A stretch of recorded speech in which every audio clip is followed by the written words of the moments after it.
So math is a tool that we use in life, and they like to show you some examples of how we can use some of the things that we've been learning in a practical application problem. So here we're talking about sense of humor.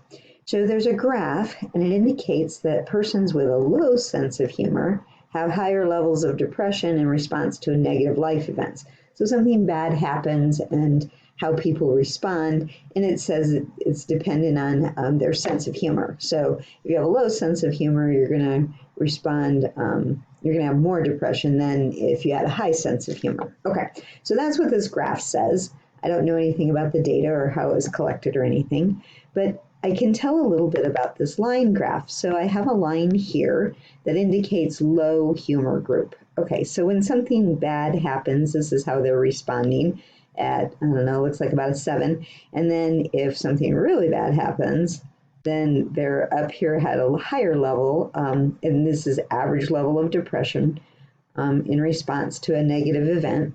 So that's more like a 17 or something. And then here's the high humor group. You can see it's a little more even, a little flatter, and it's kind of ranging between 3 and 4, it looks like, you know, depending on the level of the event.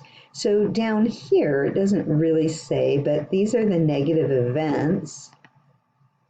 A negative. Okay, great, I can't spell. Negative event level. So 1 being a low level and 10 being a high level. Okay, so that's the graph. We'll come back to that. And now here's the model. So here are equations that we're relating to those two line graphs. So this is the one for the low humor group, and this one's for the high humor group, okay? So D is representing the level of depression, average level of depression, and X is the level of the event, the negative event. Level of negative event.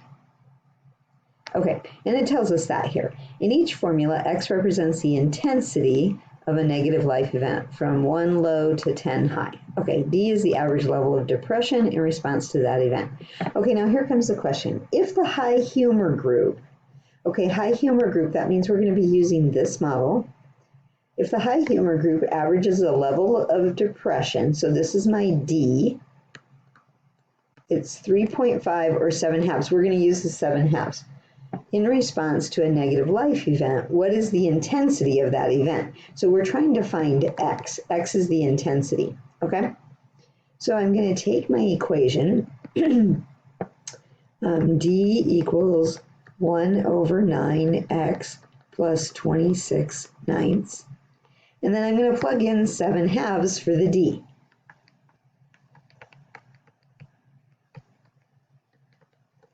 And then through the magic of algebra and what we've been learning, we can solve for X.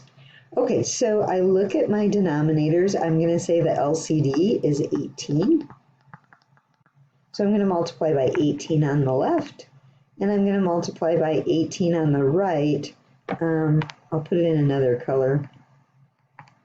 Multiply by 18. Now what happens is all those denominators are going to cancel, just like we've been working on.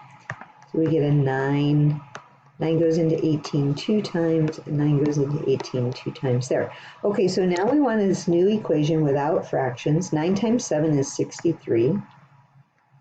And then we're going to have a 2x. So that's coming from right there. It's 2 times 1 times x plus, and then we're going to have 2 times 26, which is what, 52? Okay, now we have an equation with integers and we don't have fractions. We cleared the fractions. So we're going to solve this by subtracting 52. That's going to give us 11 equals 2x. And then we're going to divide by 2. And so we get x equals 11 over 2, or if you want it as a decimal, 5.5. Okay, so apparently if the depression level for someone with a high sense of humor is 7/2, then the event was about a 5.5. Okay, let's look at that then on our chart.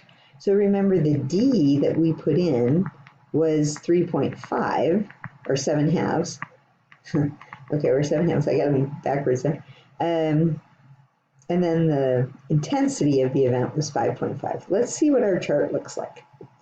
Okay, so if our intensity is 5.5, so like right there, and we're going to the high humor group, so it's going to be right there. Is that looking like it's at about 3.5? Looks a little higher to me than 3.5, but it's close, you know. It's not near the blue line. Okay, so that's what we're doing. Now, I think there was a final question here. How is the solution shown on the graph? Well, on the graph, let's see, let's scroll back up. It looks like at about 5.5, I'm going to say it's more like 3.7 maybe. So maybe on the graph, it's like 5.5 intensity, and maybe I have my 5.5 a little to the right. But it looks like it's a little bit higher than 3.5. I would say maybe 3.7, but I'm trying to read it off this little graph. So, okay, it's pretty close to what our model predicts. So that's just an example of using line graphs and solving an equation with the model. And there you go.